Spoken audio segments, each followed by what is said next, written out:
Living organism number 1. Leyland was watching the process of the loathsome evil coming together. The spirit within the array was finally incinerated as the purple flame gradually extinguished. Swish! The entire light ray from the spell formation completely shattered. Leyland walked into the formation. The smell of something burning wafted in the air, along with a repulsive stench that could make one feel nauseous. This odor is just like when something from the sewers is burnt. Leyland frowned and walked to the center. The human corpses had long since been burnt to ashes. On the ground, in the middle of the charred and indented formation, a glistening object caught Leyland's eye. Lying in the pit were fragments of green crystals, sparkling and splendid like little diamonds. Leyland covered his hand with a layer of scales and grabbed a hold of the little diamonds. Quite light, but very solid. Leyland kept applying pressure using his palm to the point that his joints popped, but even with his strength of 7.1, he was still unable to do anything to the little diamonds. All of a sudden, a low chant of salutations entered Leyland's ear, seeming to have been produced from within the green diamonds. Filled with curiosity, Leyland brought the diamonds closer to his ear. "Thank you, young man." In an instant, a dazzling white light seemed to fill the entire flower garden. In the white light, Leyland looked at tens of thousands of phantom human figures.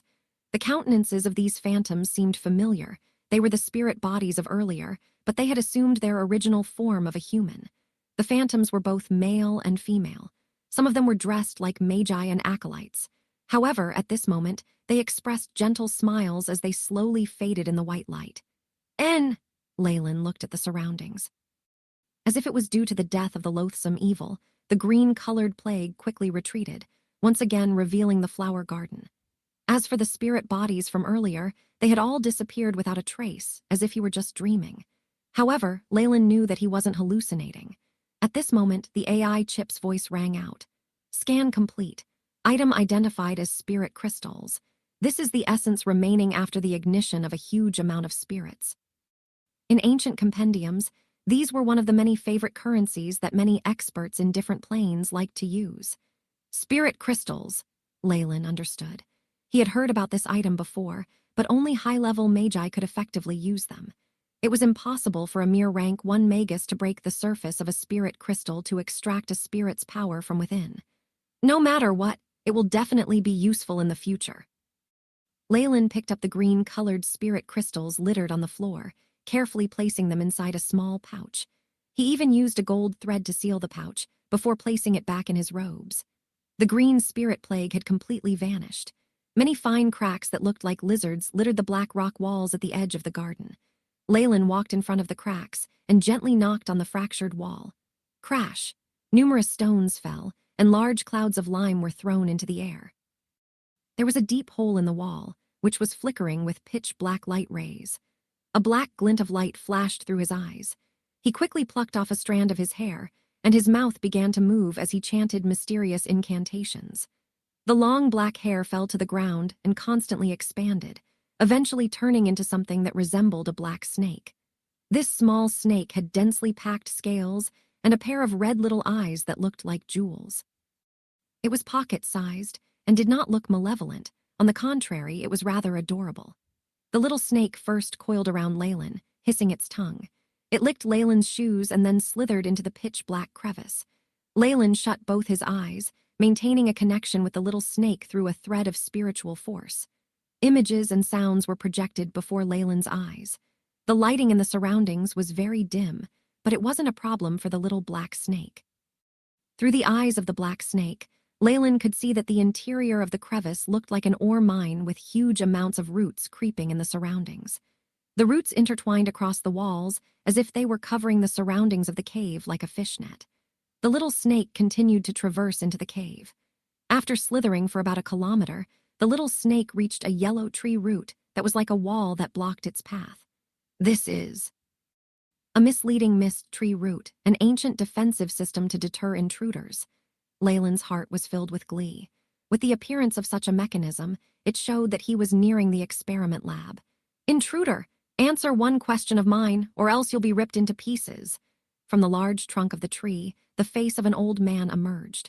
The old man stared into the little snake's eyes as if it could see Leyland, who was controlling it. "Ask." Leyland gave off a wave of spiritual force through the little black snake.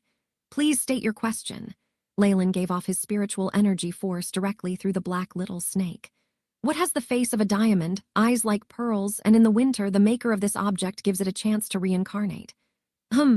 Leyland lowered his head, looking to be deep in thought, though in actuality he was commanding, AI chip, search database. Beep. According to the clues provided to the host, items that fit the description are 1 gemstone starfish, similarity 97%, 2 ocean bed sunflower 78%, 3 the AI chip instantly gave the result. It's the gemstone starfish, the snake said in front of the misleading mist tree root. Correct! The misleading mist tree root let out an ear-piercing holler. Like pulling out a radish from the ground, the tree's roots were uplifted, revealing the pathway behind it. As a reward, you now have the authority to go through. The countenance of the old man on the misleading mist tree root revealed a smile. A reward, huh? I don't think so. The small snake shook its head and climbed through the passage. In an instant, a giant tree root, like a huge palm, blocked the small snake's path ahead. I have permitted the Magus behind you to go, but not a magical creature like you. Anger welled up on the old face of the root. Young Magus, are you belittling me? It is a part of me, so I believe it has the right to enter. The little snake raised its head, making eye contact with the giant face. No, you must personally come over. The misleading mist tree root was stubborn in this aspect. If that's the case, the little black snake lowered its head as if pondering over something. Suddenly, the little snake coiled up and immediately darted through the passage. Suddenly, there were numerous bolts of black lightning that flashed into the originally peaceful pathway. Those flashes looked alive as they struck towards the little snake. In the sea of sparks, the little snake was burnt to a crisp. It's a trap indeed. Grade 5-1 refers to the relative level of danger to the Leyland's current stats. And higher black prison thunder, and there's so much of it. The tree root really invested a lot in this attack. Outside the entrance to the garden, Leyland looked towards the mud tunnel and smiled mockingly. This misleading mist tree root was just a trap in the first place. Even if an intruder got the answer correct, he or she would still be lured into a trap. It was a pity that after so many years, there was something wrong with the misleading mist tree root's intelligence. Leyland felt that something was wrong because it seemed to be much too anxious. No matter how good a trap was, once it was found out, it was just another joke. At this moment, a strong tremor came from the tunnel that Leyland stood in front of. There was even an ancient voice. I'll kill you. I'm going to kill you, intruder. The walls of the ore mine seemed to be propped up by the roots of the tree. As they struggled to come out, it caused a huge chain reaction. This creature's vitality and strength are most likely above that of the loathsome evil. Moreover, as it is a plant, its life force is extremely tenacious, and it has resistances against spiritual force attacks. It'll be much more difficult to deal with than the loathsome evil, so if I was to fight it on its own territory inside the ore mine, as long as it would be willing, it could bury me alive at any time. Leyland pondered before raising his head, grinning mischievously.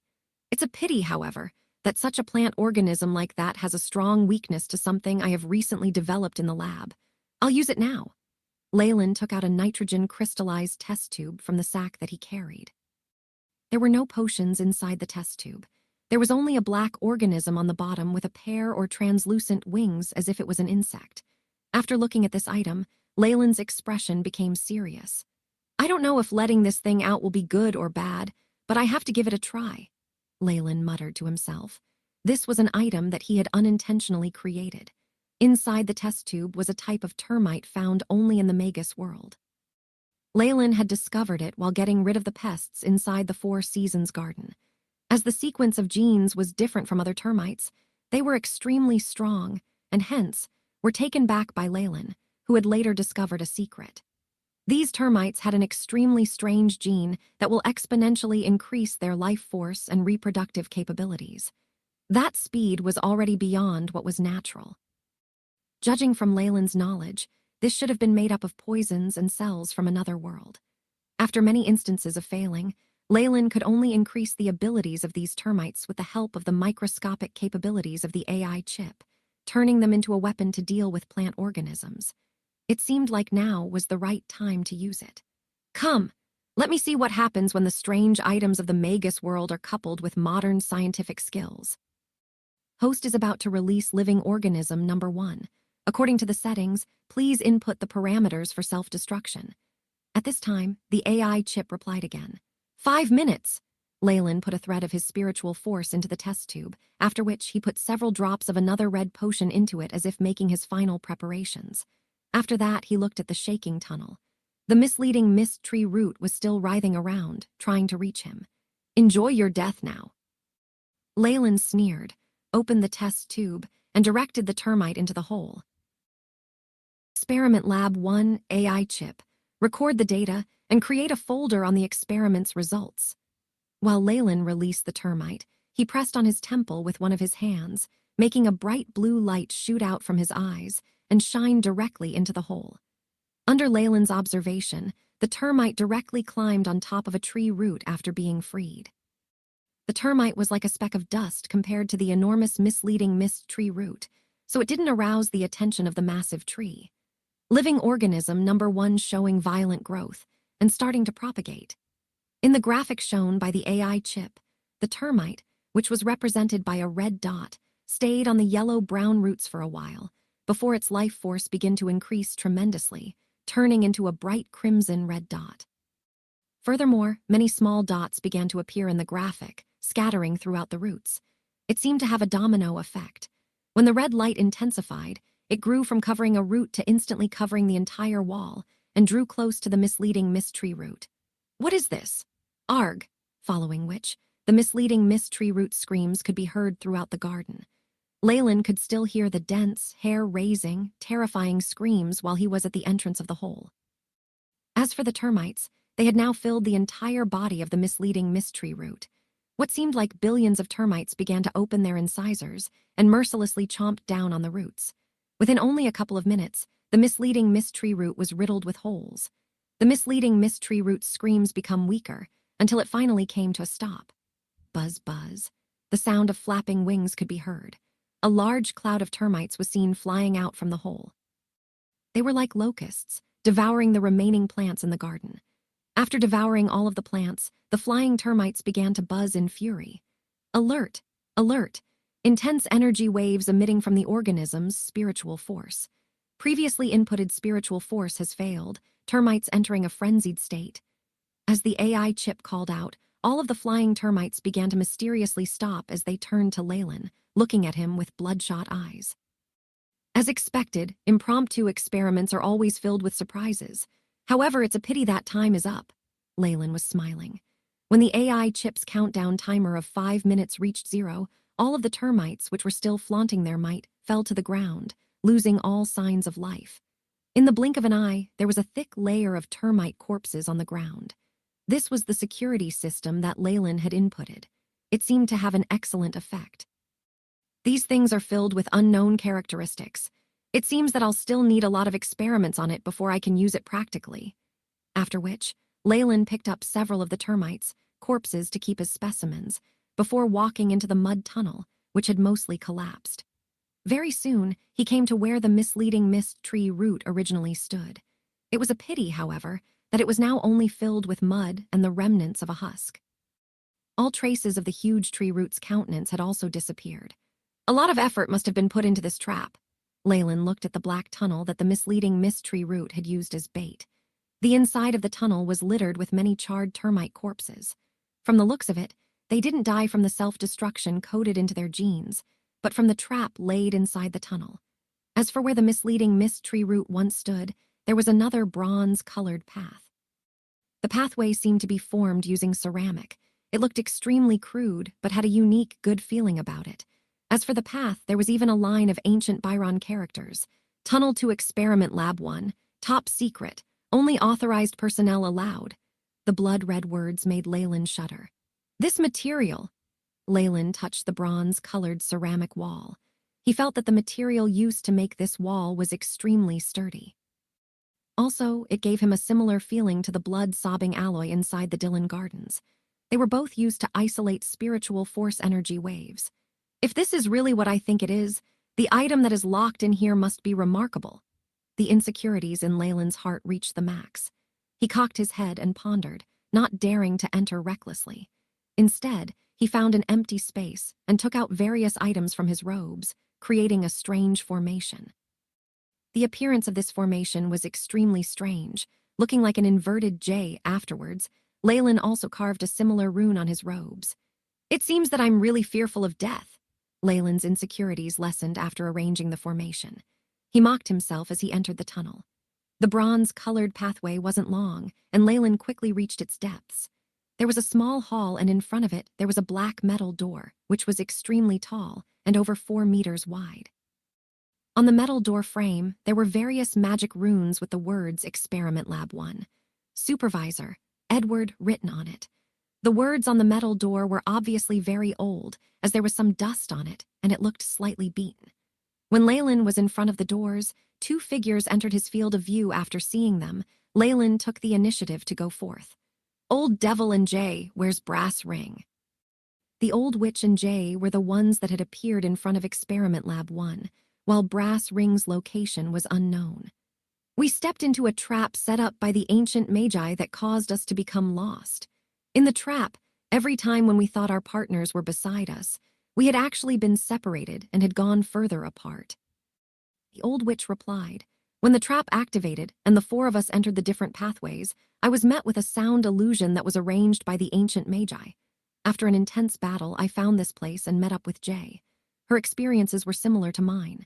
Leyland nodded his head, after which he briefly stated his encounters. As for his abilities and spells, he had naturally glossed over the narration of that area. He then said, in this case, we should just wait for Brass Ring. We don't have to anymore. I can sense that Brass Ring is already dead. Jay spoke abruptly, causing Leyland to feel somewhat shocked. This fellow, who seemed like a female, had seldom spoken ever since the group was formed. She also seemed to be rather close to the Old Witch, yet her energy waves were not very strong, just at the level of an average rank 1 Magus. But now, Leyland could not help but to look at Jay. Even though Jay was still wearing a black cloak, her cloak was tattered. It seemed to bear traces of her battle. Apart from that, the energy waves from Jay's body were fluctuating at an unsteady rate. Sometimes, they had the strength of a peak rank 1 Magus, while at other times, it felt like a fledgling rank 1 Magus who had just advanced. At other times, it would intensify greatly, keeping Leyland guessing. Jay had learned and remembered an extremely special rank 1 spell. We were able to estimate the timing of the death of the Magus, so we decided to wait for you here. Jay seemed rather antisocial, and she would not speak unless it was of the utmost importance. Everything else was explained by the Old Witch. Is that right? Leyland was a little doubtful, as the rank 1 magic of the Magus world was extremely peculiar. There was an unknown amount of Magi that built on spells that their ancestors had created or modified in order to create many different unique spells to be passed down, so Leyland wasn't able to make a decision regarding what the Old Witch had said. Since you're here, let's take a short break before attempting to enter this Experiment Lab 1. The Old Witch seemed rather zealous. I have a feeling that the altar I need is right inside. Leyland was somewhat speechless. This Old Witch appeared too impatient. However, he still walked forward and touched the black metal door. Upon contact, an icy cold feeling could be felt as first, before a hotter temperature was felt. As for the sturdy metal door, it gave off a feeling of being indestructible. From the runes and incantation on the door, Leyland could feel that this room was not used for experiments, but as a prison of some sort. There was a brass keyhole at the center of the black door. The ethereal keyhole made Leyland's hair stand on end, and he felt a bone-freezing chilliness. I can't fully understand the runes on this door, but I'm still able to make out the general meaning of some of the high-leveled runes. There is a high-leveled solidifying rune and a metal memory rune. To break open this door, we will have to spend a lot of energy. Perhaps we should try to find the key, Leyland suggested. There's no need for that. It's here with me. The Old Witch cackled, withdrawing an extremely thick yellow bronze key from her robes. This key was rather curvy, as if it was a ladle, but it was a perfect fit for the keyhole on the door. The Old Witch took the bronze key and inserted it into the door. Wait a minute! At this moment, a figure appeared in front of her. Blood Rogue, what are you doing? The Old Witch looked at Leyland, who was blocking her, rage evident on her face. Jay immediately stood behind the Old Witch at this moment. The magic rays emitted from her body caused Leyland's eyelid to twitch. It's nothing much. I just feel that the danger within has somewhat exceeded my expectations. I wish to withdraw. Leyland was extremely calm. According to the information I've seen, this ancient spirit-slaying sect has been the advocate behind the scenes of many ancient calamities. Moreover, it had been undergoing extremely dangerous spirit research. Leyland's expression was extremely sincere as he continued to talk. Therefore, I suggest that we temporarily stop this exploration and attempt to explore again after gaining much greater powers. Mountain of white bones. When the old witch heard Leyland's words, she started at the black-haired handsome youth before saying with a dry and hoarse voice, "I've known you for almost 2 years and didn't know that you were such a cowardly Magus." Leyland had given her the impression that he was extremely crazy and daring. He would do anything to reach his goals and did everything without restraints. A Magus's life is extremely long, so 2 years isn't a long time. Moreover, to give up after knowing it's dangerous isn't a cowardly action. Leyland smiled. "That is to say that you are unwilling to continue on no matter what?" the old witch asked. Silence was his response. Pang, the old witch didn't say anything, but Jay, who was behind her, immediately made her move. A green-colored hurricane instantly swept past the area Leyland was. Pa, constant clear sounds were heard. Following that, a black flame exited the hurricane, which burned half of the small hall and was heading towards Jay. "HMPH," Jay coldly snorted. Her cloak fluttered without any wind as black energy particles were raised. When the flame and the energy particles collided against each other in the air, an intense explosion occurred. Jay's body shook and was forced 3 steps back. The aura from her body became unstable. "Enough!" The old witch shielded Jay, with green light rays being emitted from her eyes. With Leyland's high-leveled observation skills, he knew that she was frantically warning him. He currently didn't want to go against this old witch, so Leyland smiled before moving to the side and eradicated the energy waves that was being emitted from his body. "Jay, you too. I'm great friends with Blood Rogue. You don't have to be so wary of him." When the old witch saw that Leyland moved to the side, the green rays from her eyes also dimmed before she said that to Jay, who was behind her. "I understand." Jay answered softly. "Blood Rouge, even though we haven't been together for long, we should know each other's personality. State whatever terms you have." The progress of the situation was slightly beyond what Leyland had expected. He originally thought that with the powers that he had displayed an unintentional fight against the old witch, she should reasonably make him leave or explore other places. Leyland was a reasonable person.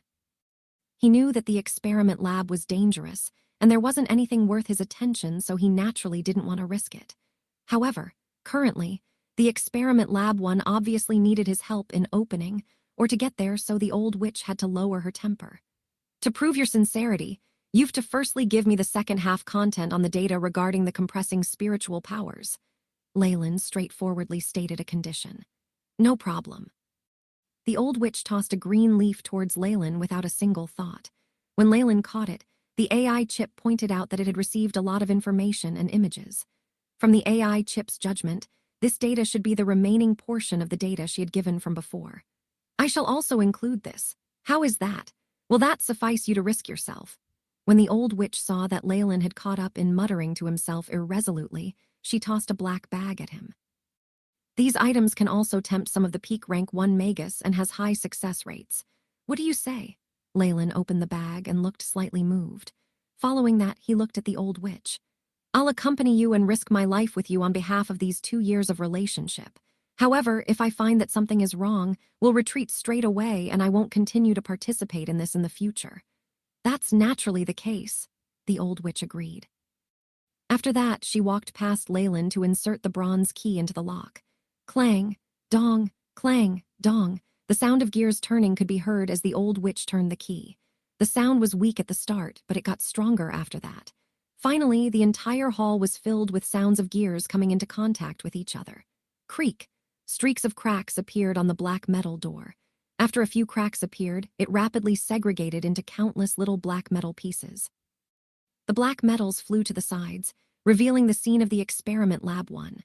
Corpses. What Leyland could only see was countless white human bone remains.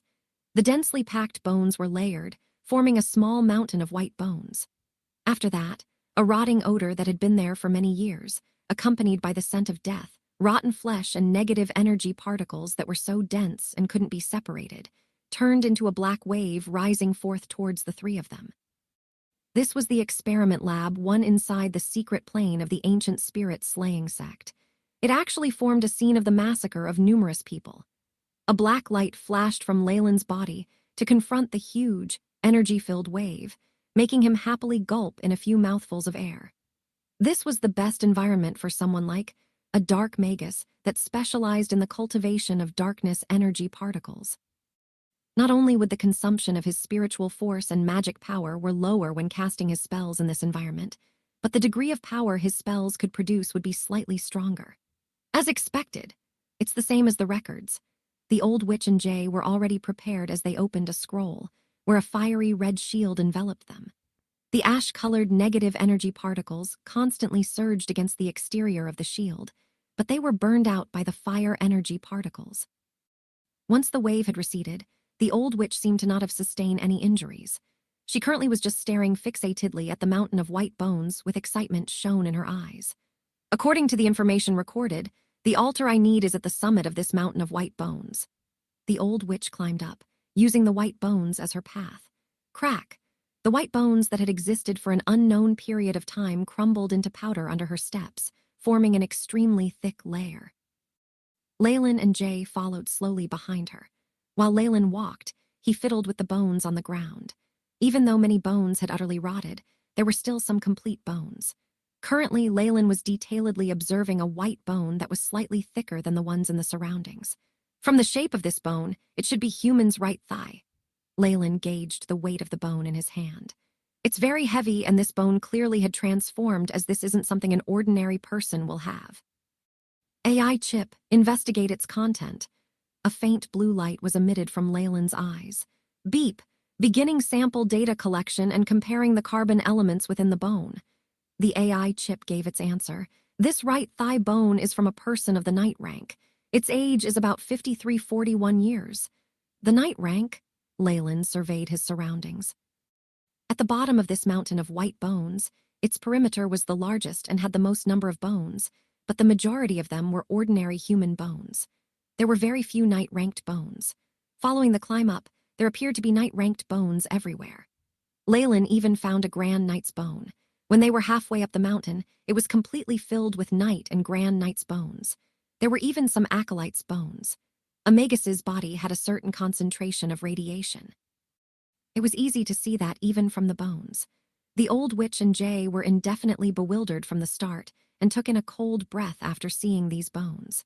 From the form, there must be at least 20,000 or more Acolytes' bones buried here, and an unknown number of bones belonging to official Magi.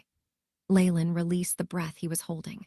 It's really something on a large scale that can be collected only in ancient times. Similarly, he also knew why the ancient spirit slaying sect was annihilated. No matter what was the reason, killing these many Magi would definitely attract the crowd's rage. This was different from massacring ordinary people, which resulted in them being severely punished. The three Magi couldn't help but to slow their steps after realizing this. As expected, while they neared the summit, they found numerous official Magi's corpses. At the summit, there were often partially rotten corpses, and the robe on them could be seen distinctly. Some weren't rotten as much, so they looked as though they were just sleeping. Moreover, from the radiation emitted from the remnants of the ancient magicians, it was way beyond that of the Acolytes. Some of the remaining aura even made Leyland fearful of them. There unexpectedly are some bones that hadn't entirely rotted, the old witch exclaimed. The environment was extremely sealed, and they seemed to have had anti-rotting measures. Moreover, these Magi aren't ordinary people, so from the circumstances, Leyland calmly replied. He was currently stepping on a female Magus's charming face. That Magus face had extremely perfected structure with fine eyelashes. Her beautiful eyes could be seen clearly. It was imaginable that this Magus was a rare beauty in the ancient time, but Leyland stepped on her face without any hesitation. It looked just as if he was stepping on stones. At the current position, the mountain of white bones had become a mountain of corpses, and if Leyland and the rest wanted to continue, there had to constantly step on the corpses of the ancient Magi. This is blasphemy, bare naked profaneness. These crazy fellows of the ancient spirit slaying sect, they disrespect the honor of the Magi.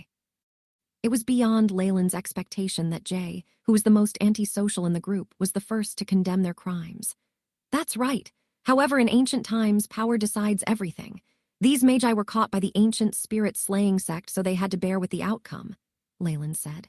As a magus, it was natural to feel a tinge of regret for his fallen fellow magi. However, in the current magus world, was this not commonplace?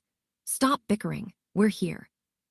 The old witch that was heading forth in a daze suddenly stopped. Her voice was rueful, but it contained more ferventness and longing. Awakening upon hearing her words, Leyland looked up in surprise. Unconsciously, they had already reached the peak of the mountain of white bones. Here, it was completely deserted except for the white altar at the peak of the mountain. If one looked closely, it could be seen that the altar was made entirely out of human bones. These bones emitted energy fluctuations that far exceeded that of a rank 1 magus and below, and just the aura made the air stifling, even for Leyland. On some bones that were whiter, there were strange runes handwritten in blood. These runes were extremely complicated. Some were similar to 3D images, and Leyland had never seen any of them before. What struck him the most was how, even though the runes had existed for over 5,000 years, the blood was bright red and still looked fresh, as if ready to drip to the ground. They were arranged in a strange manner and seemed to form a map. Leyland took a closer look and realized that he recognized several of the areas in the secret plane. Filled with ecstasy, he immediately got the AI chip to record everything down. At the very center of the altar, there was an odd skull used as a sacrifice.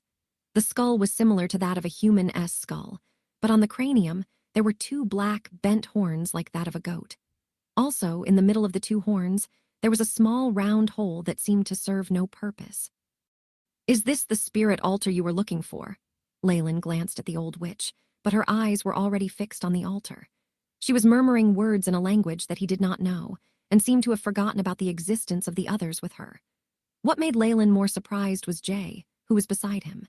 Even with the cover of the huge black cloak, Leyland could tell she was shivering badly. This discovery worried Leyland, and at the same time, a sense of unease in his heart was intensified. "It's here, right here. My darling, I can now help you." While mumbling incessantly, the old witch produced a fragment of a piece of parchment and threw it towards the altar. At the same time, Jay, who had been shaking all this while, suddenly made her move. Streams of translucent, faintly green rays of light descended from the heavens and formed a large net, aiming for Leyland. The surrounding air produced a hissing sound, and there seemed to be some undulations in the scenery around them. "What are you doing?" Leyland bellowed, though his expression did not undergo much changes. It was apparent that he had been expecting something like this, and had thus made some preparations. Boom! On Leyland's head, countless black strands of hair seemed to have lives of their own as they wriggled to counter the approaching green net. Pooh-pooh! The instant the half-transparent green net and the black strands of hair met, large amounts of white gas emerged, and the sound of corrosion constantly erupted in the air. With a wave of his hair, Leyland's figure flickered, and he shifted over 10 meters away from his original spot. Midori defensive spell formation. Jay, who was in the black cloak, was well aware that Leyland's power surpassed hers. She had acted first in order to gain the upper hand. While Leyland was dealing with that large net, Jay had already fixed up a defensive formation around the spirit altar. Activate. Along with Jay's words, translucent black rays rose around the spirit altar, keeping the altar, Jay, and the old witch protected inside. Latent fireball. With a flash of Leyland's eyes, countless black fireballs emerged from the shadows, rushing towards the black dome. Bang! The numerous black fireballs converged, and its volume expanded by more than 10 times.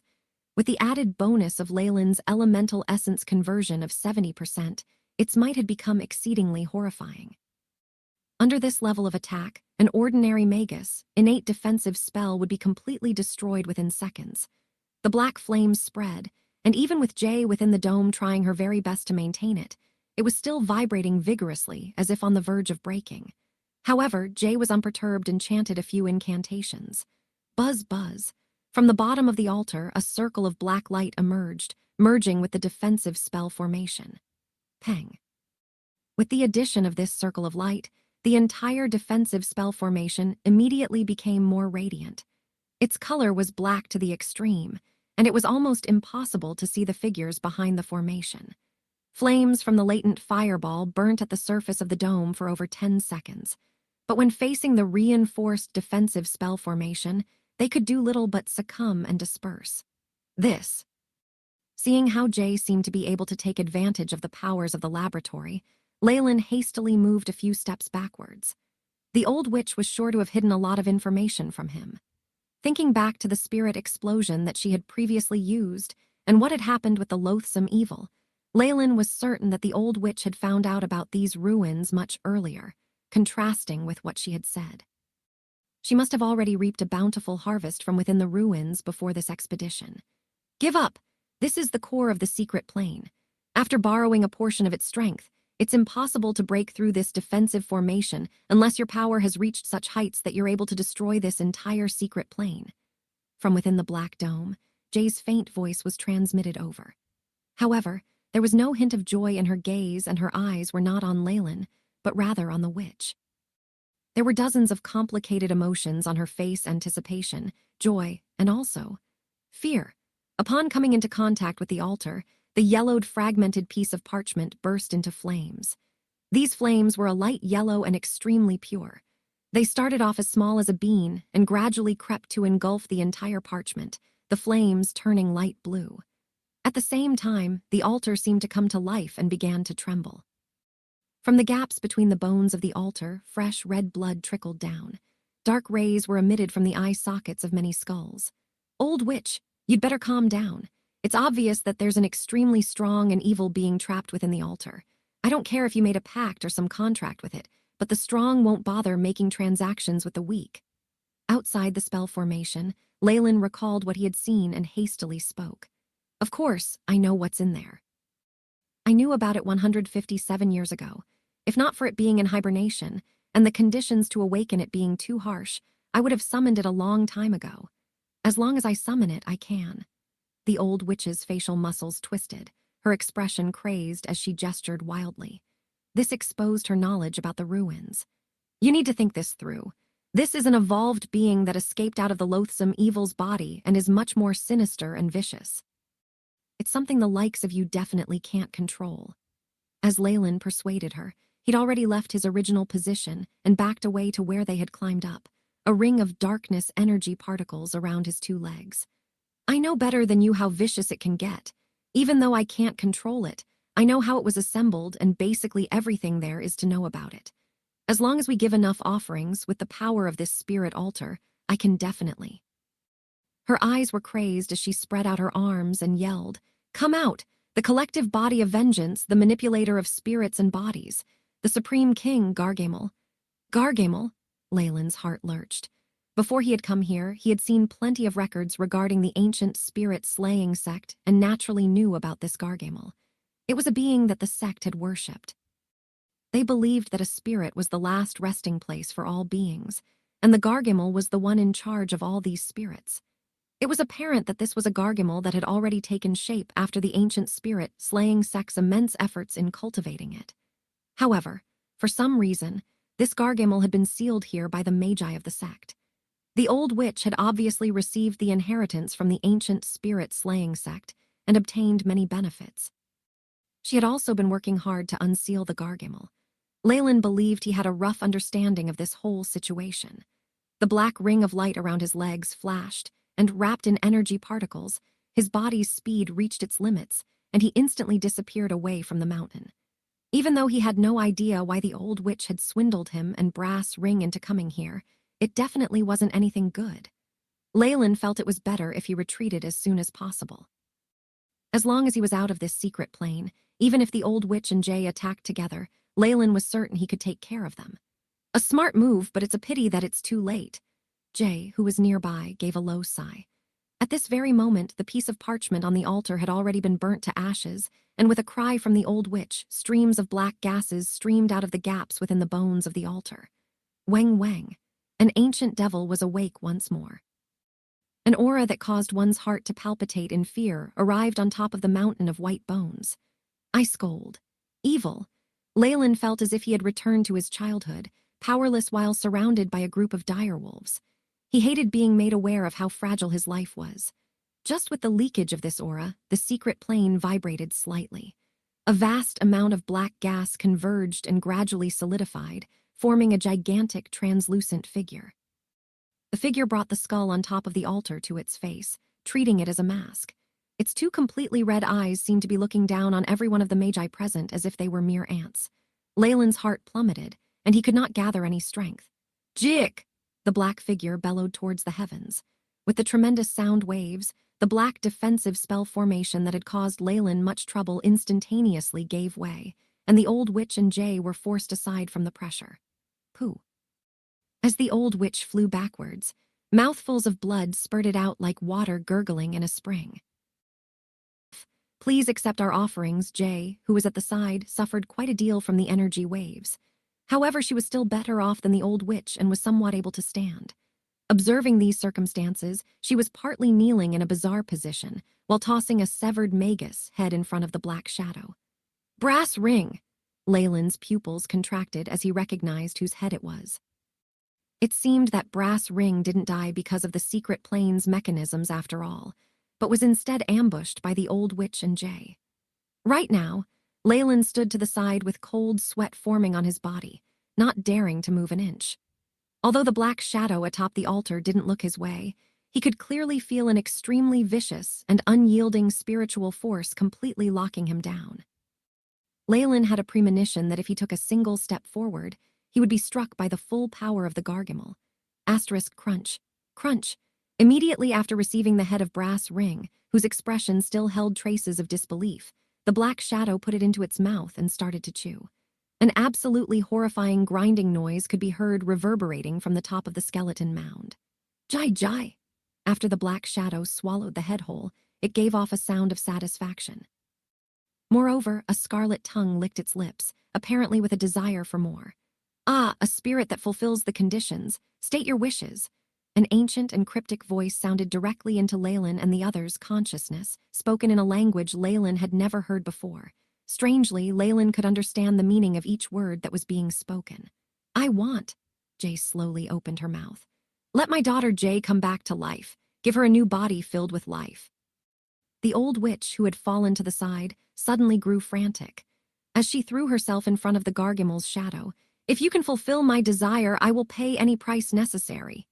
It could be a misperception, but after the old witch spoke of those words, Leyland seemed to notice a hint of ridicule in the Gargamel's gigantic eyes. I need more offerings." The giant shadow licked its lips. According to the principles of spirit transformation, a male Magus cultivating in the darkness element is a necessary offering. "I got it." Old witch retrieved a couple of crystal balls filled with spiritual powers, and in addition, pointed towards Leyland. "As for the offering, it's that Magus." As the black shadow stated its conditions, Leyland felt his heart sink as he furiously activated his hastening spells. His silhouette looked like it was cloaked inside a black tornado as it charged down the hill.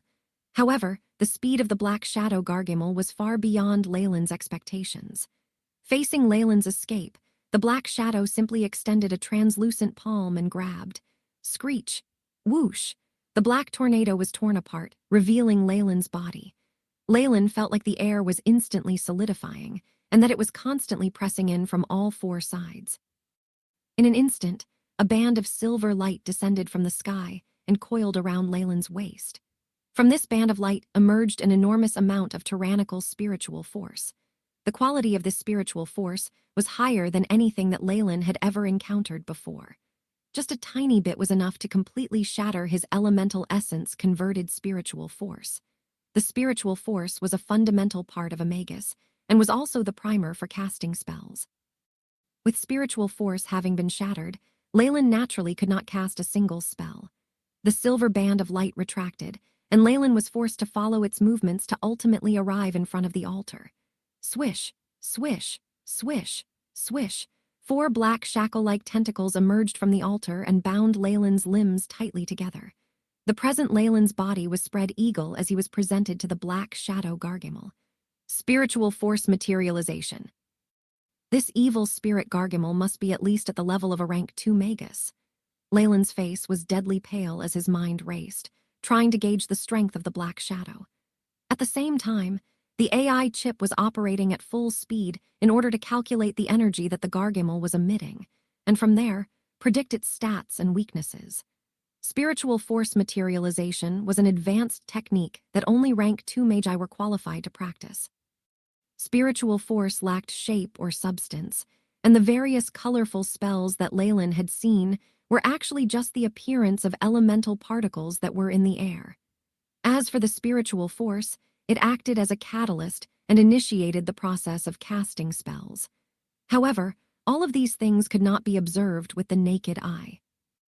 After a Magus reached rank 2, he could directly draw his spiritual force from his sea of consciousness out into the real world and materialize it into the most basic energy particle. This was something that could be seen by even the most ordinary person. When dealing with magi below rank 2, who were unable to materialize their spiritual force, that ability made it basically impossible to lose. After all, for magi who could materialize their spiritual force, their condensation of spiritual force far surpassed that of a rank 1 Magus. With the weak spiritual force of a rank 1 Magus, it was impossible to hold out against attacks produced by the spiritual force of a rank 2 Magus, which resulted in the situation where a rank 1 Magus power was nothing compared to that of a rank 2 Magus. The silver band of light that the shadowy Gargamel used was a materialization of spiritual force that could be seen in the real world. A rank 2 Magus. To think that the contingency plans that I had the AI chip prepare in case of an emergency would have to be used now. Leyland's thoughts whirled about as he turned to watch the witch carefully. Can you tell me the truth now? Leyland's voice was muffled as if he had lost all hope. After all, we're still allies. Other than the agreement on the making of the potion and how we were to divide them, there wasn't any condition that said we couldn't injure one another. The old witch was still trembling incessantly, as if she was about to topple to the ground and die any second. At the same time, however, she was extremely zealous, and her cheeks were flushed. I'm willing to do anything for Jay, much less sacrifice an ally like you that has wicked intentions. Jay, she's your daughter. Leyland stared blankly. Immediately, he turned his head towards Jay, the black-cloaked person. Jay nodded her head and removed the black gown she wore. A translucent image of a girl appeared in front of Leyland. The image had the appearance of a very young and pretty woman, and on her pretty face, one could still see some traces of how the old witch looked when she was in her youth. Spirit bodies! Leyland was stunned once more. He thought back to how Jay had been silent the entire time, and how she even wore a thick pair of gloves. Of course, there should also have been other secret methods that were used, or else Leyland and Brass Ring, who had spent some time with her, would have discovered the abnormalities of Jay's body long before. My poor daughter permanently lost her physical body after an accident during an experiment. All that I can do is to constantly transfuse spiritual force into her and prolong the amount of time that she can stay in this world. The old witch's eyes were glazed over as if she was reminiscing the past. Even though Jay is already dead, I have never given up on my wish to bring her back to life. By a stroke of fate, I remembered some materials about the ancient spirit slaying sect that I had obtained when I was young. Their spirit transferring technique is definitely able to resurrect my daughter and help her regain a physical body. So you've been collecting spirits and continuously trying to unseal this Gargamel? Leyland coldly inquired. That's right, the old witch frankly admitted to it. It is also thanks to your potions. Without them, Jay's spirit would not have been strengthened enough to allow her to withstand the transfer. It seemed that all of the tears of Mary potions that the old witch had received from Leyland had gone to Jay. As a result, Jay's spirit was able to increase from that of an ordinary person to the level of an official Magus. Also, in order to summon the Gargamel and resurrect Jay, a few conditions need to be met. Having planned this for decades, and on the verge of seeing it succeed, the old witch was obviously in the mood to say everything that was on her mind. For some reason, the shadowy Gargamel did not make a move, and just waited as she spoke. I need to initiate the process of summoning the Gargamel through the use of an official Magus who meets several stringent requirements, such as those in terms of aptitude and physique. In order to resurrect Jay, these are the offerings required. Do you know how long it took me to look for you 2 offerings? Do you have any idea how long I waited for this moment? The old witch's expression became crazed. Without even waiting for Leyland to speak, she thundered, 53 years. To fulfill these conditions, I waited 53 whole years.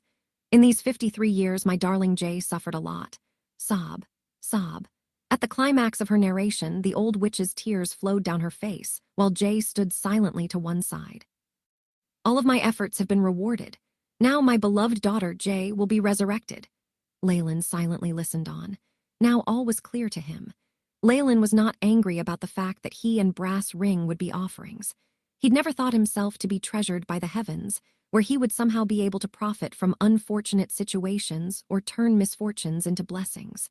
Since he could scheme against others, others could obviously do the same. All he could do was to consider all of his options in advance and make sure that every step went as perfectly as was possible. This was so he would not be schemed against or made use of. Honorable Gargamel, based on the rules for replacement, I present to you this Magus as an offering. In return, I want you to help my daughter regain a physical body. The old witch was gasping for breath as she placed several bizarre items on the altar while she made her request. This replacement is allowed. From under the skull mask that the shadow was wearing, it seemed to be looking at Leyland and the others with a faint trace of mockery in its expression. The old witch who was kneeling on the ground, as well as Jay, who seemed confused, did not notice this. As much as I want to stay behind and watch the show, I'm sorry. Leyland grinned as the large arm of the Gargamel approached him. Suction spell formation, AI chip, activate the suction spell formation with maximum force. Leyland violently roared inwardly. Meanwhile, his muscles swelled and a fine layer of black scales appeared on his body. His eyes changed to an amber color and appeared to have a beast-like vertical pupil in them. Scales of Chem Yin and the eye of petrification. During this life-or-death situation, the current Leyland used both of his innate spells. Leyland's vertical pupils focused on the chains and shackles that were binding him instead of the Gargamel. This Gargamel, at the very least, had the power of a rank 2 Magus, and its spiritual force exceeded Leyland's by several times.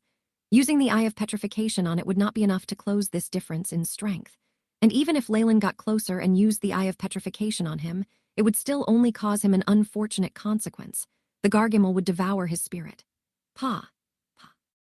The chains and shackles that bound him turned gray under the gaze of the Eye of Petrification. They disintegrated all over the ground as Leyland flexed his arms. At the same time, a reverse symbol, J, became bright and visible on his clothes. A strong attraction force acted on Leyland's body and pulled him away so hard that he was almost flying as he moved backwards. The speed of this flight was 4 or 5 times more than when he had used a spell to flee. The old witch and Jay only saw a black flash. Leyland had already vanished without a trace in front of their eyes. No! The old witch issued a hissing roar. Jay wore a complicated expression on her face, as if she had lost all hope, and heaved a despairing sigh. The materials for the replacement has disappeared, but the ceremony has already started and must not be interrupted. Start using other materials instead. The Gargamel only watched from a distance the spot from where Leyland had vanished, but did not chase after him. Instead, he said a few words that caused the expressions on the old witch and Jay's face to drastically change. No! Together with the unceasing spell which was being dispelled, a shriek filled with hopelessness and despair rang out, piercing through the entire mountain of white bones. Bang! A huge explosion erupted, and the spell formation laid on top of the white ground in the garden shattered. Meanwhile, a black human shadow was drawn to this place, and created a deep indent as it smashed into the ground due to the huge gravitational force. Cough, cough! At the bottom of a huge pit, Leyland fiercely spat out a mouthful of sand and pebbles. Upon seeing the strange angle his right arm was in, he smiled wryly. The AI chip recovered only a portion of the ancient suction spell formation, and using it so rashly obviously resulted in this situation. If not for my innate spell, I'm likely to have suffered far more than just a broken arm. Despite the grimace on his face, he jumped out of this large pit quickly and observed his surroundings. This was the place where he had fought with the vengeful spirit, the loathsome evil, and also where he had arranged his spell model. This suction spell formation was truly set up perfectly. Leyland sighed regretfully and immediately commanded, AI chip, analyze the map and find the most optimal route to exit the secret plane. Previously, upon the spirit altar, Leyland had seen something similar to a map of the secret plane. Due to his cautiousness, he had immediately asked the AI chip to make a record of the map and compare it with the map made from routes he had traveled. As expected, the result was that he obtained a complete map, the entire map of the secret plane. The suction spell formation here was an ancient spell that he had upgraded himself. He had only seen the original model of this spell in the ancient books at the Four Seasons Garden, and many parts of it were already badly damaged.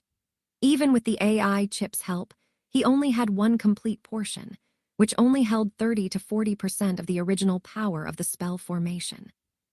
But this 30 to 40% power was enough to cause Leyland much happiness, and was one of his hidden trump cards. This suction spell formation model was able to create a powerful gravitational force, which would forcibly pull magic artifacts or life forms that had previously been engraved onto a place where the suction spell formation had been set up. Due to its utilization of many ancient techniques, the force of attraction was very powerful, and its speed was extremely high. Even a rank 2 Magus would be helpless against it. If previously Leyland had the assurance of 10% success in fleeing from a rank 2 Magus, then after he had properly set up the gravitational spell, this probability of success could increase to 40% or even more. Map imported, and the optimal route has been found. The AI chip computed quickly, and the map of the secret plane was projected clearly in Leyland's field of view. In it, a red line marked the route from Leyland's current position to the oil painting, which was the entrance to the plane. Gigi! Just then, from the Gargimel's location, a loud, weird noise could be heard.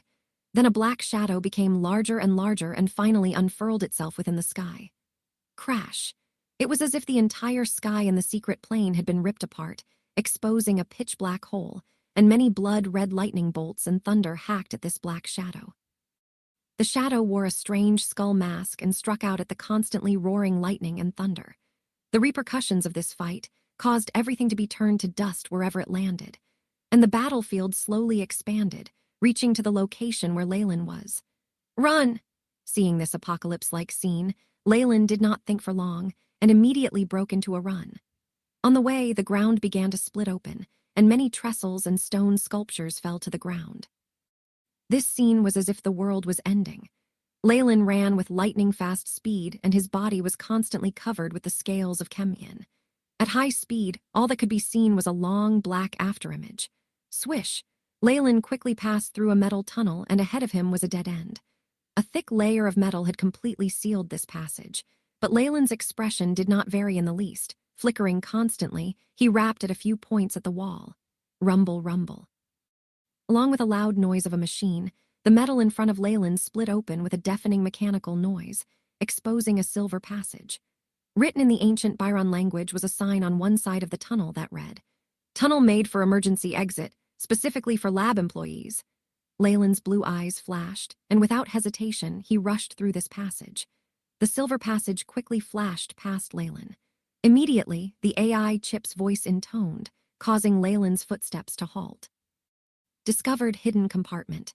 It wasn't recorded in the map previously. Do you want to continue through that way or not?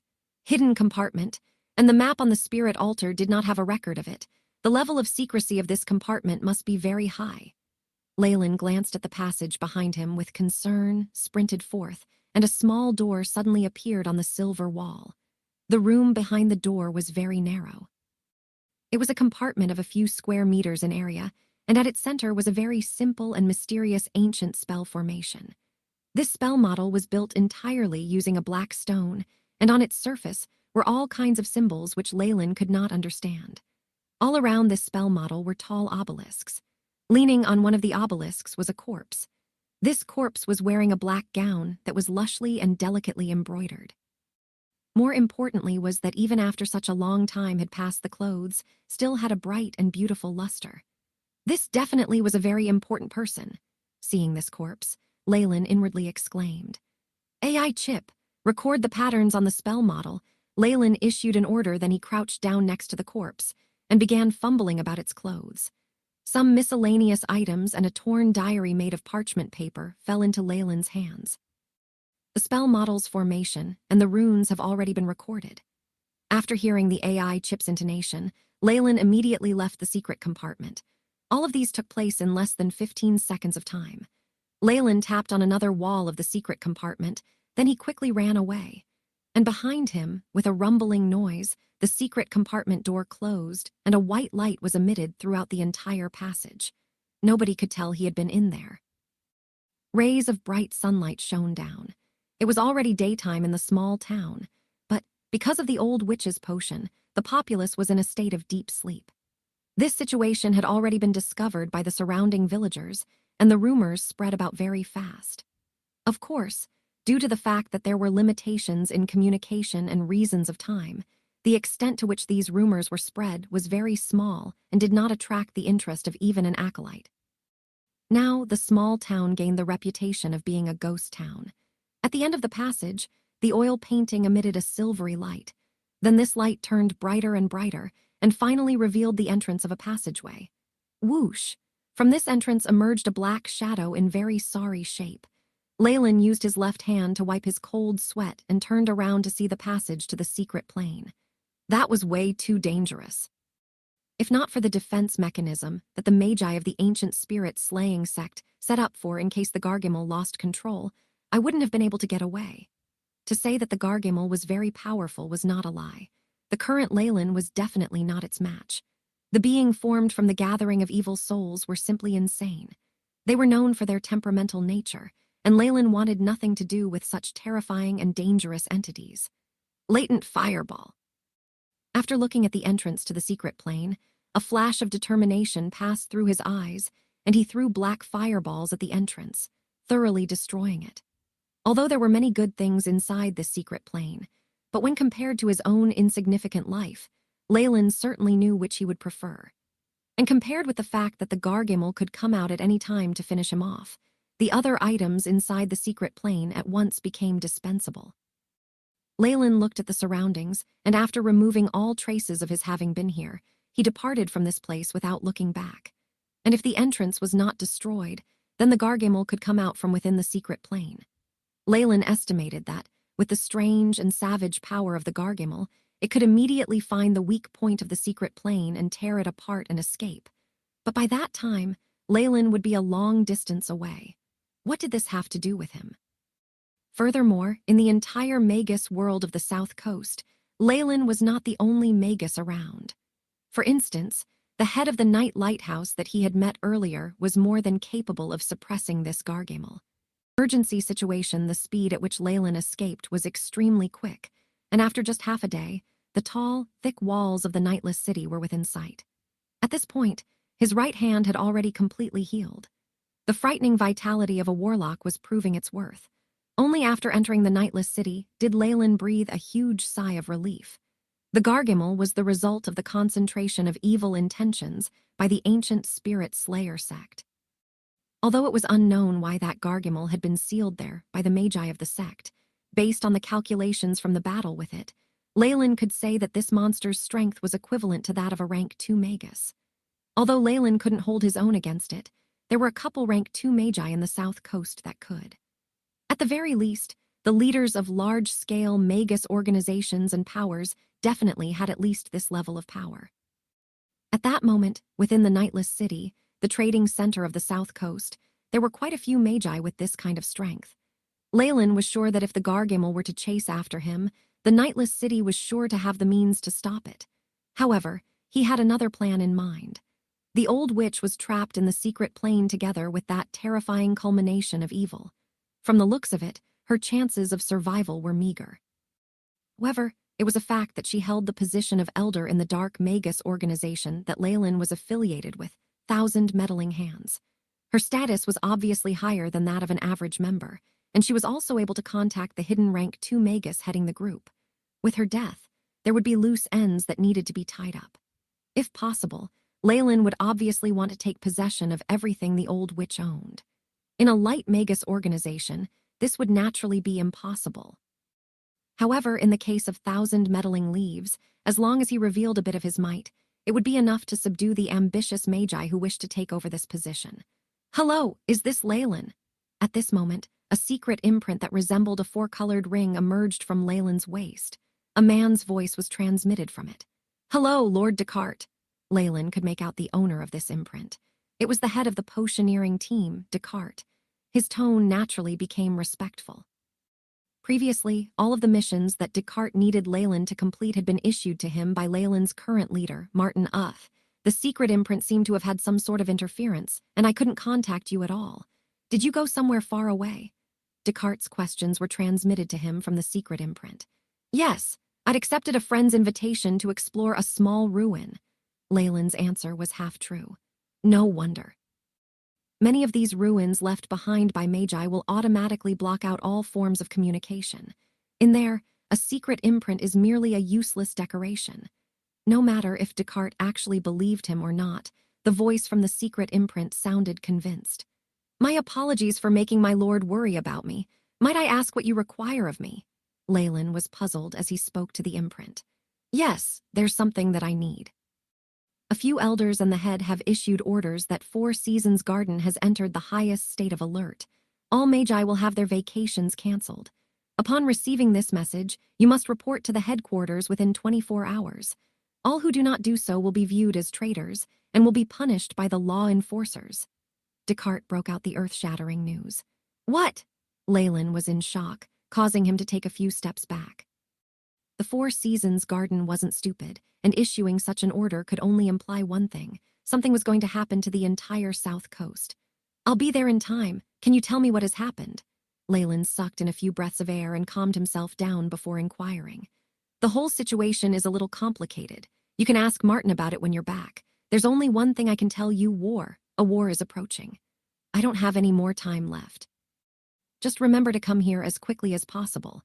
In war, the weak ones who don't have organizations to rely on are usually the first to die." Pop.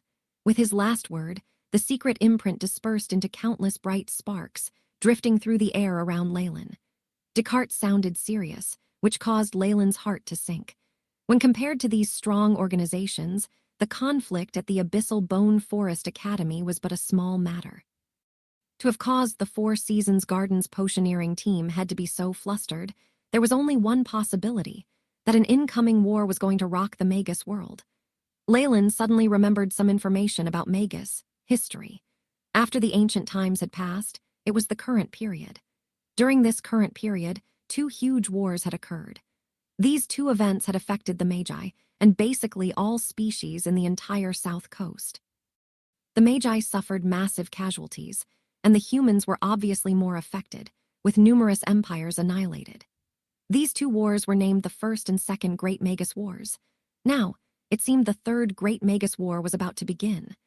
Leyland scrunched up his brows and wrinkled his forehead.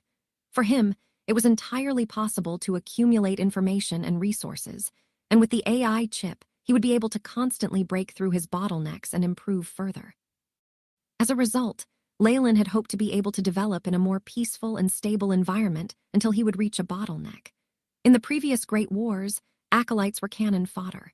Even official Magi fell and died in swarms, resulting in the alternate name of the wars: the Magus World's Death Grinder. Leyland wasn't sure that he would be lucky enough to escape unscathed. Wars of this scale affected the entire South Coast, and nobody had been able to escape. As long as one was a Magus, he or she would be involved in it. Unless, if he left the South Coast and passed through several extremely dangerous regions and set off for a new place, he would be safe. "I shouldn't scare myself. It might just be a conflict between the Four Seasons Garden and another Magus organization." Leyland, who had been standing by the city gates, suddenly smiled gently and walked right inside. He de-thought it through. No matter what happened, it had absolutely nothing to do with him. After all, he was a member of Four Seasons Garden's potioneering team. Unless Caesar's entire hunting team was annihilated, research personnel like him wouldn't need to be on the battlefield. If this was a war with other Magus organizations, with the Four Seasons Garden's background, it would be impossible to be thoroughly annihilated. If he were to defect now, it would be an extremely foolish decision that would offend the Four Seasons Garden for no reason. If the Third Great Magus War was to happen, the entire South Coast would become a battlefield, and no area would be safe. Descartes' words were a reminder as well as a warning. Great wars never began with both sides going all out. It would start with them using small groups and neutral parties to eliminate all other elements, and then they would be able to fight freely, without fear of others taking advantage of the situation. Wandering Magi and indecisive small organizations were definitely the first to be used. Leyland didn't want to lose his backing and live a life where a crisis was always imminent. As a result, it was necessary for him to return to the Four Seasons Garden. Leyland was confident that he had hidden his skills well. In the eyes of the Magi in the Four Seasons Garden, Leyland was merely a newly advanced Magus who was talented in potioneering and training. If the leaders of Four Seasons Garden were stupid enough to get Leyland to be cannon fodder, then at the most, he would just leave and cut all connections between them. Leyland was confident he would be able to leave the Four Seasons Garden's headquarters without alerting the rank 2 magi there. After thinking this entire matter through, Leyland achieved a calm state of mind. Only then did he have the mood to survey his surroundings. At this moment, Leyland discovered a difference in the Nightless City. The Nightless City's large gates had all been opened wide. Giants, which were usually rarely seen, could be seen wearing animal hides that did not fit them and holding huge wooden stakes. They were entering the city in 2s and 3s. With every step they took, the ground slightly shook. The number of people in the Nightless City had increased by around 50%, causing a few passages to become congested. However, whether they were regular humans, acolytes, or even some official magi, their expressions were dark. In particular, there were a few official magi who had a deep sense of distrust in their eyes when they saw unfamiliar magi. In the first zone of the Nightless City, shops that used to be bustling despite their unorganized placement saw a sharp decrease in price of raw materials. Defensive items, potions, and the like, on the other hand, were experiencing an increase in price. Many shops had already put up signs saying they were sold out. Though Leyland had expected this, seeing this scene in person definitely had an effect on his mood. All this was evidence of the scale of the impending war that would affect the entire Magus world. Leyland would definitely not be able to escape this. Leyland's footsteps seemed to become a bit heavier as he passed through several gates and entered the third zone of the Nightless City. In the region where the villas were located, the originally lively place was somewhat deserted. There were no signs of the cheerful magi who used to hang around the various gardens.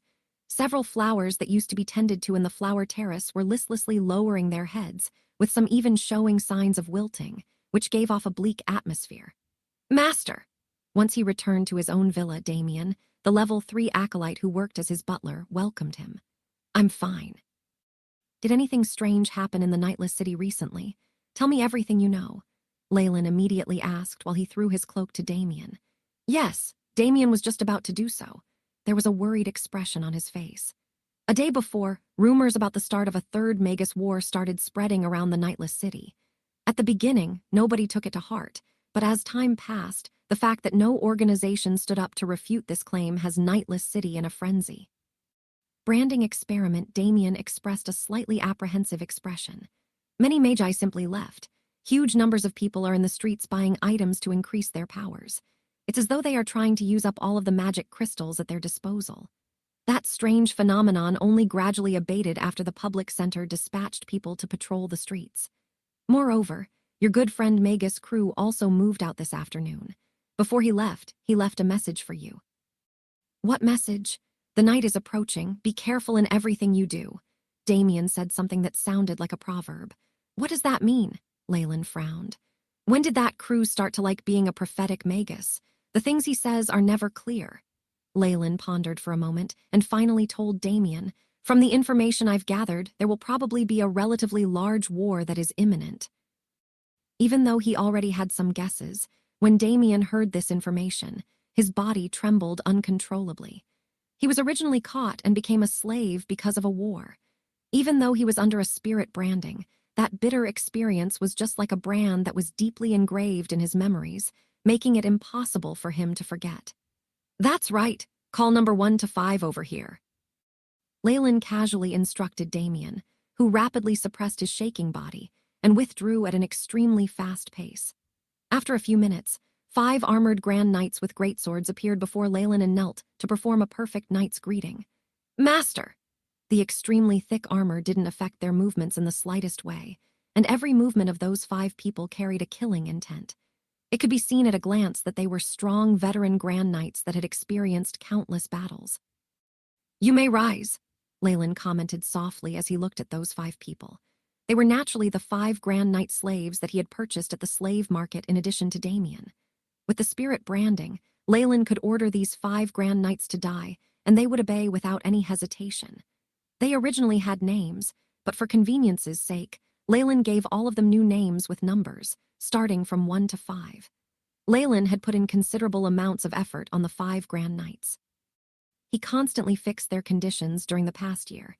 He didn't even mind spending a lot of his resources to brew precious potions for them to consume. Currently, the 5 experimental bodies were unconsciously giving off energy waves filled with life force. They were already beyond the Grand Knight's rank and were beginning to advance to a higher realm. "What are the results of the secret techniques that I taught you previously?" Leyland asked. "Master." After using the secret techniques along with the potions from before, number 2, 3 and I felt life force start to flow through us, which was something that had not happened for a long time. Our vitality also became increasingly stronger. The big man on the far left stepped out of the line and said, "But when number 4 and 5 used the secret techniques, the brand on their bodies shook and gave off scorching hot energies that interrupted their training." This Grand Knight slave, known as number 1, gave an extremely detailed report. In the past year, Leyland had been constantly modifying the brands of the 5 through the modifications made by the AI chip. This had allowed him to gain a lot of fruitful experiment results. The secret techniques that were previously taught to those 5 Grand Knights were just improvised data from the information about branded swordsmen. "Is that so?" Leyland's gaze became stern. "Remove your clothes." The 5 slaves removed their body armor without any thoughts after hearing their master's order. Crash! Metal armor made a racket as they hit the ground. The Grand Knights had removed the heavy armor in just a couple of seconds, revealing completely unclothed bodies. Moreover, number 4 and 5 were female Grand Knights, but they weren't at all embarrassed as they stood before Leyland with their well-developed bodies and private parts completely exposed. Those 5 had the strength of Grand Knights. Their bodyline was supple, but was well-developed. Every inch of their flesh hid an astonishing explosive power. Their bodies were akin to perfectly sculpted statues. However, there were elements that offset their aesthetic appearance from being perfect. Leyland didn't care about the 2 Grand Knight beauties. His gaze was completely focused on the interweaving brand on their body. Leyland scrutinized their bodies. He noticed that the bodies of his Grand Knight subordinates were covered with deep, black brands. Near these brands were some twisting scars. It seemed as if a branding iron was the source of the brands and scars. With close observation, the brands looked like a centipede climbing, while their chest and lower abdomen regions formed an extremely peculiar rune. Some of the brands seemed to be broken and were unable to link together. "AI chip, scan those brands and compare the current conditions of these Grand Knights to the previous observations in a new file," Leyland thought. As he said this, a blue light shone in his eyes and swept horizontally across those slaves. Beep. Mission established. Commencing the scanning.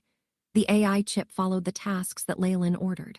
Rows of numbers and 3D images appeared before Leyland and were constantly being updated. It seemed that the training method that I created isn't bad. These knights' physical qualities have had drastic improvements and are also able to train their life force. Their previous stagnant powers are starting to rapidly improve. Leyland was extremely satisfied after looking at the results of the 3 male Grand Knights. The training method of the branded swordsmen conflicts with the brands on their bodies. Leyland carefully looked through the AI chip's results while constantly walking around the slaves in order to attentively observe the position of the brands. "Where is the source of the previous problem? Is it here?" Leyland placed his hands below the lower abdomen of number 4 without ascribing any thoughts to what he was doing. After having placed his hand there, he felt a warm sensation and could feel that underneath the smooth and supple skin, there were muscles that were slightly twitching now. Yes, that's the place, Master," said number 4 with a slightly shaky voice. This female Grand Knight had a good appearance and an exceptionally curved, bountiful body, if that's the case. Leyland caressed his lower jaw. "AI chip, amend the parameters for the 2 female knights to the P-grade content and change the index to the 3rd grade before testing again." This kind of calculation was an easy task for the AI chip. After a short moment, the AI chip had already concluded its calculation and reported it to Leyland. Beep.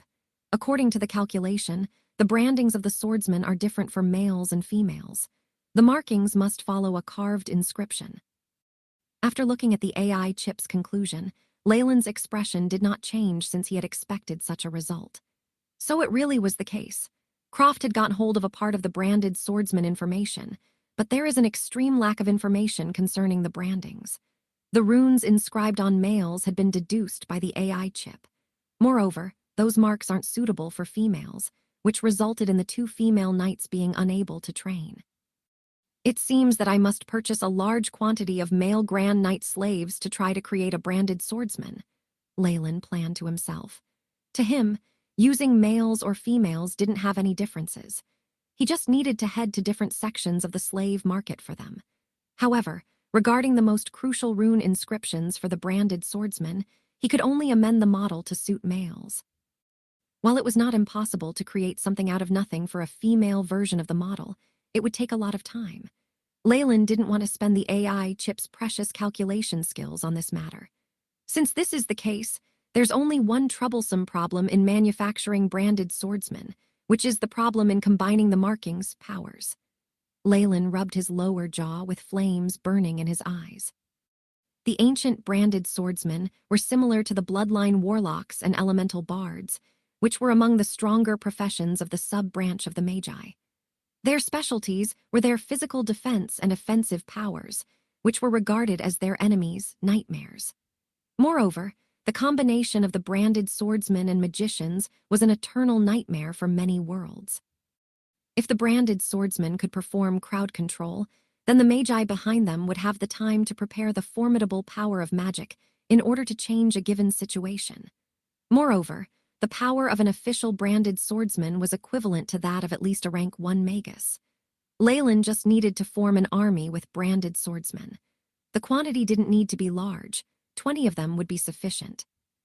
With such forces, Leyland would no longer have an opponent at the rank 1 Magus level, and he was also confident enough to be able to fight against a rank 2 Magus. However, regarding the problem of the powers, the runes of the branded swordsman is the pivotal point. Even if it was the AI chip, it could not guarantee perfection without countless experiments and accumulation of data. Moreover, there's also a problem in controlling the branded swordsmen after they evolve to a higher realm. Leyland lowered his head as he muttered to himself irresolutely. He was only a rank 1 Magus now, so he could at most control level 3 acolytes and Grand Knights. However, in a similar fashion as the Magi and Warlocks, the ancient branded swordsmen could break through the ordinary realm to reach an extraordinary one. This power wasn't something that Leyland could currently control by using the spirit brand. Thus, a safer and more effective controlling method had to be researched and implemented on those branded swordsmen. Only with this method could the loyalty of his soldiers be guaranteed. Great Magus wore in the dimly lit basement.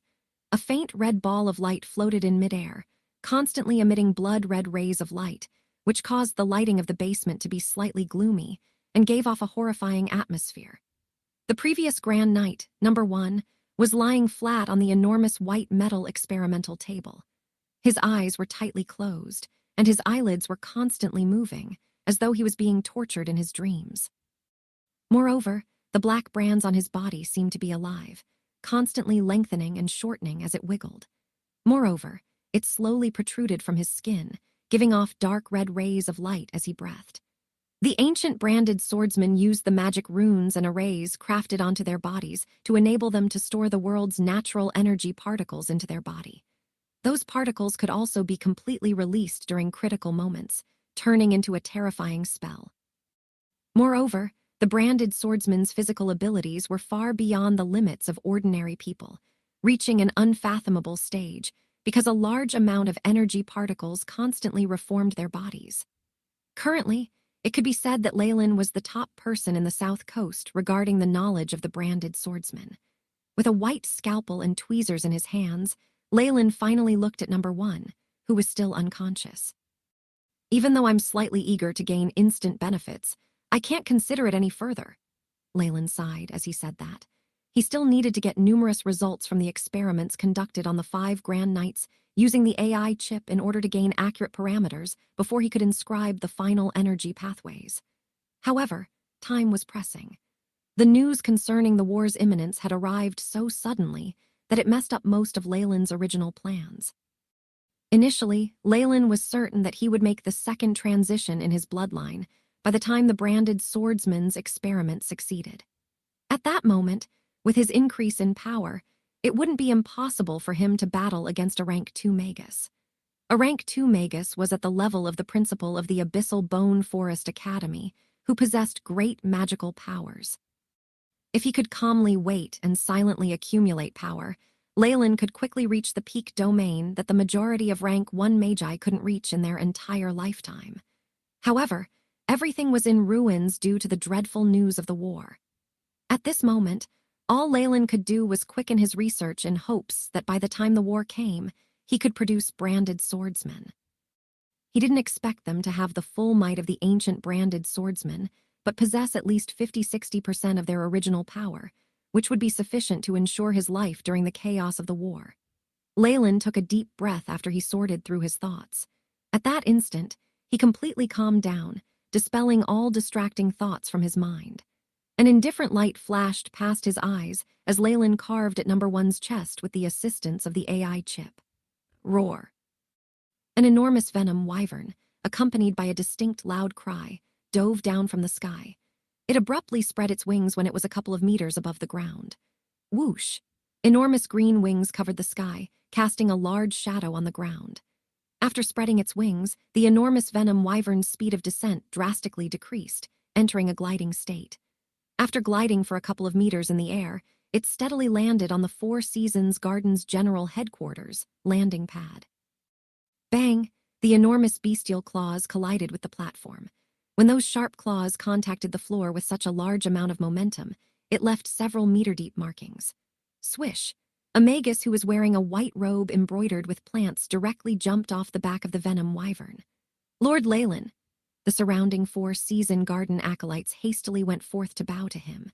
There were 2 other armored men that also jumped off from the venom wyvern's back after Leyland disembarked. There were enormous greatswords the size of a door attached on their backs. These 2 are my followers. According to the school's rules, I've the rights to bring 2 servants to live with me. Register them for me, Leyland told one of the acolytes. You also to feed Hawk and increase the amount of red-bred pigs by 2 heads.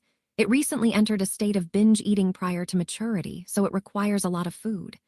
Your wish is our command, Lord. That acolyte deeply bowed as he commanded the rest of the subordinates behind him to start washing and cleaning the venom. Wyvern the acolyte seemed to have rapidly recorded something down. After a short while, he passed 2 metal tablets to number 2 and 3, who were behind Leyland. The 2 tablets were completely black, and on the surface, there was a scarlet rune marking. The marking consisted of an inverted triangle within a circle, with a coiled black snake in the center. This was Leyland's secret imprint. This will be your access pass. Take good care of it as the replacement procedure is extremely troublesome. Moreover, there are some restricted areas that you're forbidden from entering, as we are currently in a state of emergency. If you do, you'll be caught by the guards as a spy. That acolyte's expression was very stern, which made Leyland apprehensive. That's acceptable. Leyland nodded before leaving this place along with number 2 and number 3. Is the situation already that severe? Seeing the Magi rushing around on the way, combined with the warning from that acolyte, Leyland's heart was slightly heavy. Leyland, who had gotten a lot of information from the previous experiment, rushed to reach the general headquarters of the Four Seasons Garden the next day. After all, he didn't want to get into a conflict with the Four Seasons Garden.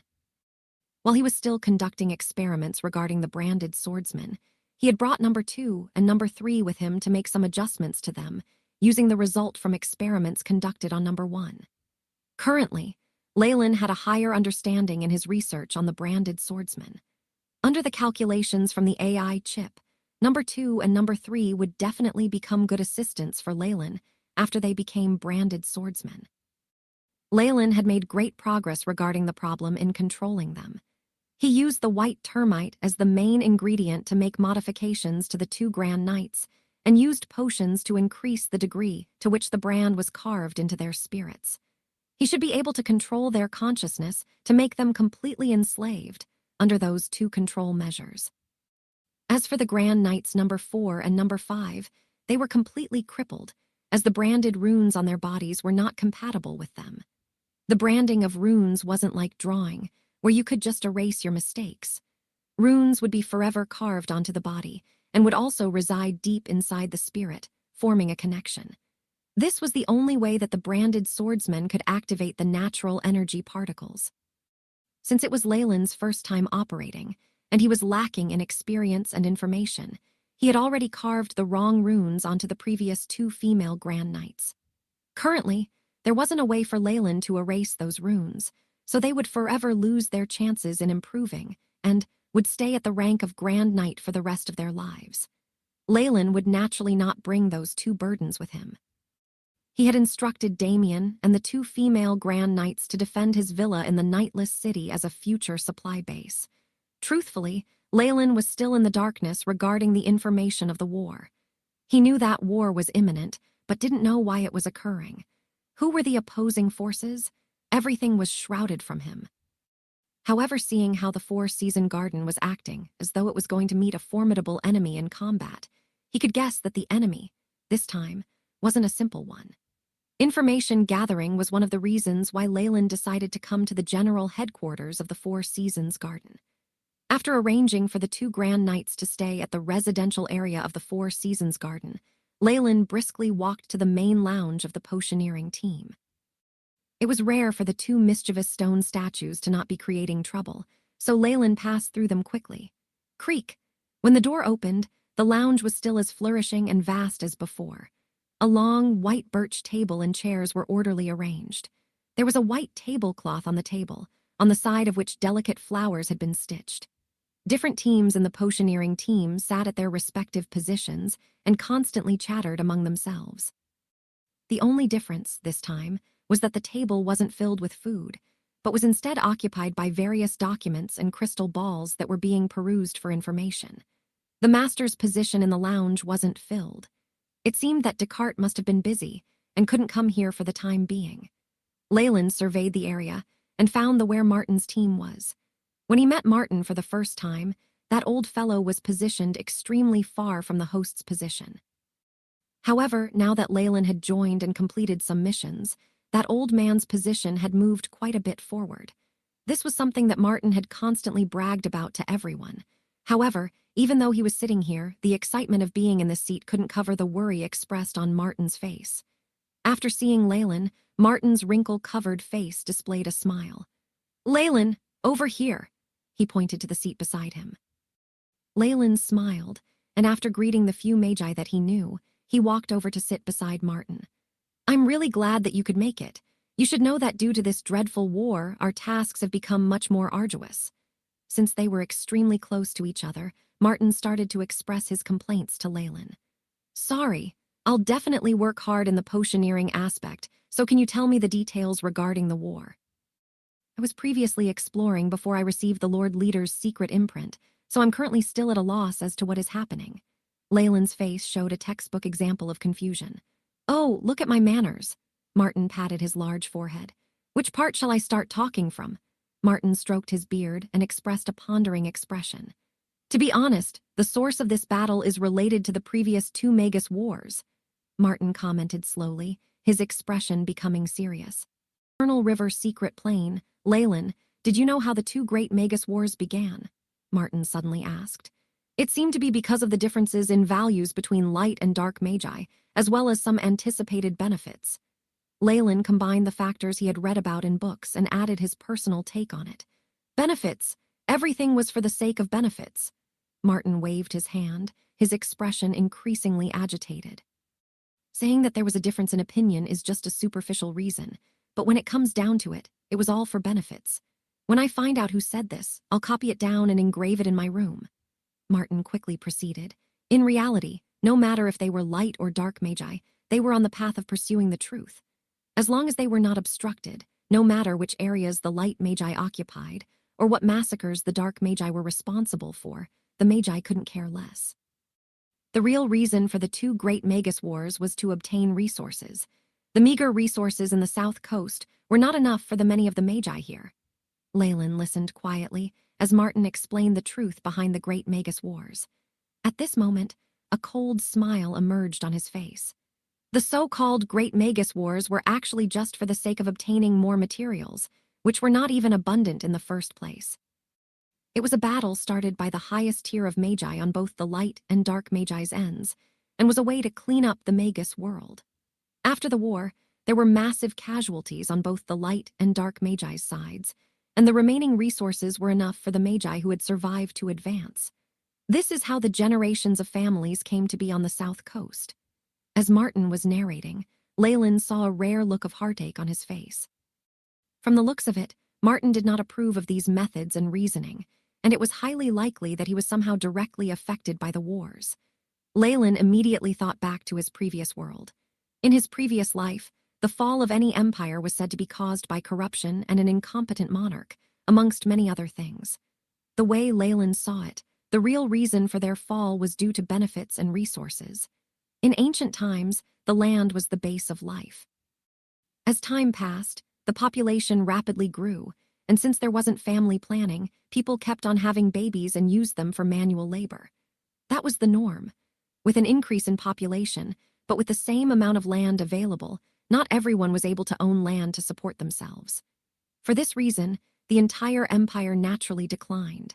Of course, during this process, high officials and landowners had their lands taken over, which hastened this decline. After that, the confusion and deaths caused by the war caused the population to be diminished by about 60 to 70%, and the land and territory were left open for the remaining survivors to use. With this foundation, a new leader could govern well for a century or two, and then decline. The cycle would continue. Leyland believed that the South Coast's Magus world was in such a situation. Even with various measures, the number of magi was still on the rise, and the South Coast's rate of production of materials was hardly enough to support the rate at which magi advanced in strength. Many had to see their dreams crushed due to the lack of resources available. This bitterness and hatred were passed down from generation to generation, resulting in a state where the ruling magi began to feel afraid. Hence, a few of the top guilds in the South Coast were unafraid of the losses that might be incurred, and initiated wars, disposing of less powerful magi organizations. In those wars, winning was useless. Surviving was the best form of victory. Once he thought that through, Leyland sucked in a breath of cold air. Compared to the huge empires in his previous life that could not forge ahead any longer, the South Coast Leyland was in was just a small part of the Magus world. It could almost be said to be a rural country area. Even so, those wielding power in the South Coast would rather constantly exhaust their own power by raiding to reduce the risks and resentment of their people, than expand their territory. There was only one reason for this. Just as how it had happened with the Great Magus Wars, the desire to expand would often result in the opposite reaction, where gains did not make up for the losses. No leader was willing to lose their Magus underlings. What sort of dangers lie beyond the South Coast? Leyland sighed inwardly. He had intentions on traveling all around the Magus world and climbing up to bigger heights. However, from this situation, it seemed rather impossible to even leave the South Coast. However, this does explain why the South Coast has always been so sealed off. Rarely are there magi that stop over, with the only exception being the Great Magus Surhome. Leyland's eyes flashed as he seemed to come to a realization. So does that mean that this impending war is also meant to lessen the population of official magi? At this point, Martin and Leyland had both lowered their voices and transmitted their thoughts. Leyland had also taken the liberty of setting up a few spell formations that would isolate sound waves. That's not it, Martin slapped his head. I just had a lot of feelings regarding the previous Great Magus Wars. Old Martin behaved as though he was an old man, and Leyland had the urge to bash him up. Ha ha ha. Seeing Leyland's reaction, he laughed in a carefree manner. I apologize. I have this problem where in critical moments I usually like to make jokes to ease my nerves. Martin gave a tiny grin as an apology, but all Leyland saw was a despicable old man. All right, let's get back to the topic. The reason for this war is a dispute over benefits. Old Martin's expression became milder, but Leyland still listened intently. About 2 days ago, a group of magi who were out exploring in the Eternal River Plains found a Magus secret plane. Martin told Leyland some information. This group had been searching for some ruins and had accidentally activated the secret plane, resulting in the leakage of this news, which could set off wars. This wasn't anything new on the South Coast. However, to be able to elicit such a huge response from old Martin, even making him think that the Third Magus War was arriving, this secret plane must be very unique. A secret plane? Is it a resource-type plane? How big is it? Leyland got right to the key points. I don't know. From the information provided by magi who had gone in, it's about 10 million mu. The density of elemental particles in there is of the highest quality, A. Listening to Martin's statement, Leyland could not help but gasp in admiration.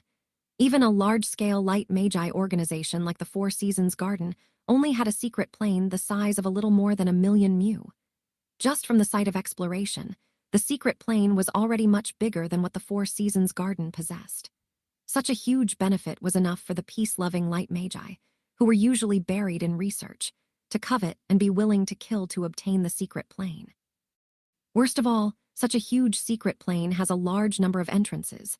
It seems that after the exploration group activated one of them, the other entrances were also automatically opened. Based on the news I've gathered, there are at least 7 other entrances. Old Martin was acting mysteriously about this. Leyland just gave a huge sigh. The Eternal River Plains are just at the border between the Dark and Light Magi's territories. The undulations from the entrances to such a large-scale secret plane will definitely be detected by official magi, even if it were 1,000 li away. He finally knew the reason for the wars. Even though it wasn't the worst situation, it wasn't all that good either. Exactly! Some Dark and Light Magus organizations got there first, and upon seeing the secret plane, started killing each other from their desire to gain possession of it. In the end, nobody received any benefits, and they later passed on the information they had learned to the organizations behind them. This information spreading from layer to layer resulted in a civil war between the various magi. In the end, the Dark Magi managed to take control of 3 entrances, while the Light Magi took control of the other 4. In the huge secret plane, a bloodthirsty battle to steal away various precious resources and territories ensued. The war this time will be inside the plane, and magi from all over will fight within. Of course, the most important part will be to gain possession of the territory within. Leyland heaved a sigh of relief. Compared to the 2 other wars that affected the entire South Coast, this was going to affect the Magus world the least. The number of dead humans would be minimal, and for magi like him, as long as he did not choose to enter the secret plane, he would naturally be safe. At most, there would be an increase in tasks related to potioneering. Of course, nearing the end of the war, there was sure to be a large number of casualties within the organizations, and Leyland might even have to be sent to the front lines. However, if that truly were to happen, Leyland would immediately choose to escape, and obviously wouldn't be forced into the fight. Ding! Just as Leyland was about to inquire more from Martin, a clear sound resounded within the hall. Despite there being no wind, the multicolored fabrics in the hall rustled, and rays of rainbow-colored lights shone within the room. A distinct sound resonated across the hall. "The team leader is here. Get up and greet him." Martin pulled Leyland along. Leyland rolled his eyes and stood unwillingly. As the team leader of Four Seasons Garden's potioneering team, Descartes' power was unquestionable. He was already at the peak of rank 1 and was ready to break through to rank 2 at any moment. He also had many achievements in potioneering and was said to be a great master in the subject. However, not only was this man old-fashioned, he was also crazy for anything lavish that could show off his status.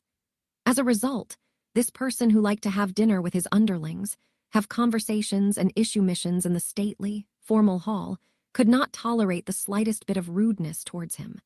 A number of magi had been punished for this reason.